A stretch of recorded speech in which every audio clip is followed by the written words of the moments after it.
Hi Year 8, Miss Tregelles here today for the final instalment of the Manchester Academy Virtual Reading Programme in Non-Fiction Week, reading Notes on a Nervous Planet, Matt Haig. Oops. Life overload. An excess of everything. There is, in the current world, an excess of everything. Think of just one single category of thing. Think, say, of the thing you are holding, a book. There are a lot of books. You have, for whatever reason, chosen to read this one, for which I sincerely thank you. But while you are reading this book, you might also be painfully aware that you aren't reading other books. And I don't want to stress you out too much, but there are a lot of other books. The website Mental Floss, relying heavily on data from Google, calculated there were, at a conservative estimate, 134,021,533 books in existence. But that was halfway through 2016. There are many millions more now, and anyway, 134,021,533 is still technically a lot. It wasn't always like this.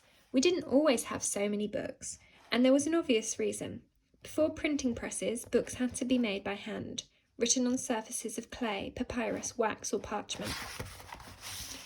Even after the printing press was invented, there wasn't that much stuff to read.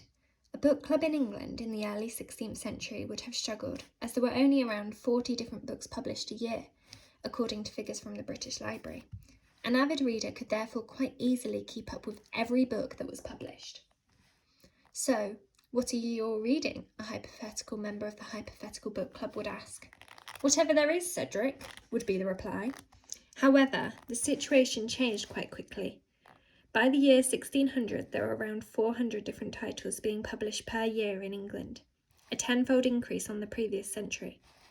Although it is said that the poet Samuel Taylor Coleridge was the last person who read everything, this is a technical impossibility, as he died in 1834 when there were already millions of books in existence. However, what is interesting is that people of the time could believe it was possible to read everything. No one could believe such a thing now. We all know that, even if we break the world record for speed reading, the number of books we read will only ever be a minuscule fraction of the books in existence. We are drowning in books, just as we are drowning in TV shows, and yet we can only read one book and watch one TV show at a time. We have multiplied everything, but we are still individual selves. There is only one of us, and we are smaller than an internet. To enjoy life, we might have to stop thinking about what we will never be able to read and watch and say and do, and start to think of how to enjoy the world within our boundaries, to live on a human scale, to focus on the few things we can do, rather than the millions of things we can't, to not crave parallel lives, to find a smaller mathematics, to be a proud and singular one, an indivisible prime. The world is having a panic attack. Panic is a kind of overload. That is how my panic attacks used to feel. An excess of thoughts and fear. An overloaded mind reaches a breaking point, and the panic floods in. Because that overload makes you feel trapped, psychologically boxed in. That is why panic attacks often happen in overstimulating environments. Supermarkets and nightclubs and theatres and overcrowded trains. But what happens when overload becomes a centre characteristic of modern life? Consumer overload, work overload, environmental overload, news overload, information overload. The challenge today, then, is not that life is necessarily worse than it once was. In many ways, human lives have the potential to be better and healthier and even happier than in eras past. The trouble is, our lives are also cluttered. The challenge is to find who we are amid the crowd of ourselves. Places I have had panic attacks. Supermarkets. The windowless basement floor of a department store. A packed music festival. At a nightclub. On an aeroplane. On the London Underground. In a tapas bar in Seville. In the BBC News green room. On a train from London to York, it lasted most of the journey. In a cinema. In a theatre. At a corner shop. On a stage, feeling unnatural with 1,000 faces staring at me. Walking through Covent Garden. Watching the TV. At home, very late at night after a busy day, with A streetlight glowing on ominous orange through the curtains. In a bank. In front of a computer screen. A nervous planet. Imagine if the world didn't simply make people mad. A friend said to me recently, after I told him about the book I was trying to write. Imagine if the world was itself mad. Or, the bits of the world to do with us. Humans, I mean. What if it is literally mad? I think that's what is happening. I think human society is breaking down. Yes, like a patient having a nervous breakdown. Yeah, I mean, obviously the world isn't a person, but it is increasingly connected. Like you say, like a nervous system. Been like that a while, in fact. There was a guy I was reading about in the 19th century. He said that all the telegraph cables were like a nervous system.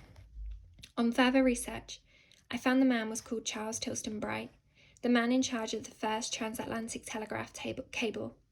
He referred to the global telegraph network as the world's system of electrical nerves.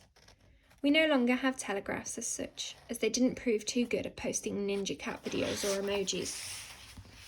But the world's nervous system has not gone away.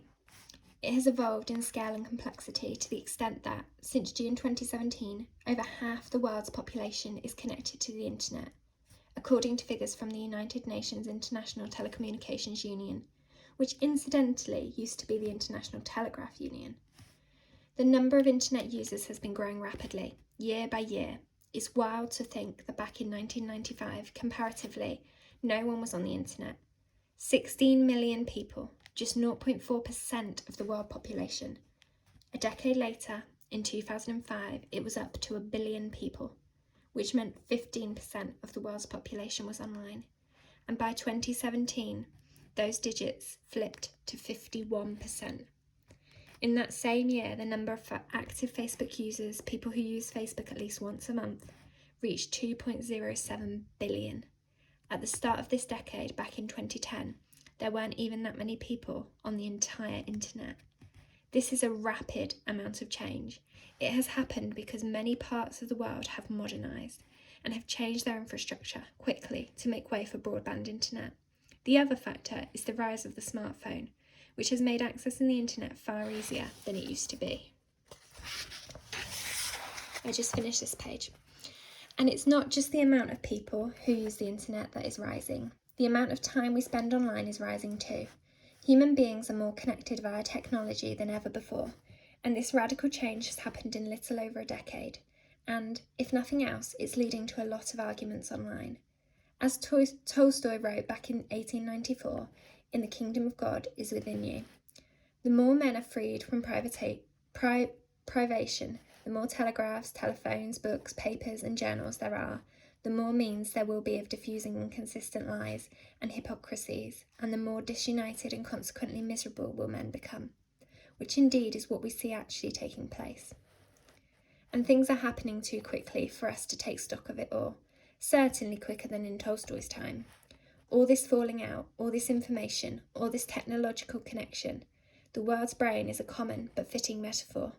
We are the nerve cells of the world's brain, transmitting ourselves to all the other nerve cells, sending the overload back and forth. Overload neurons on a nervous planet, ready to crash. Hope you've enjoyed this week's non-fiction week then. Make sure you're tuning into the Manchester Academy YouTube page to see what we have ready for you next week. Thank you.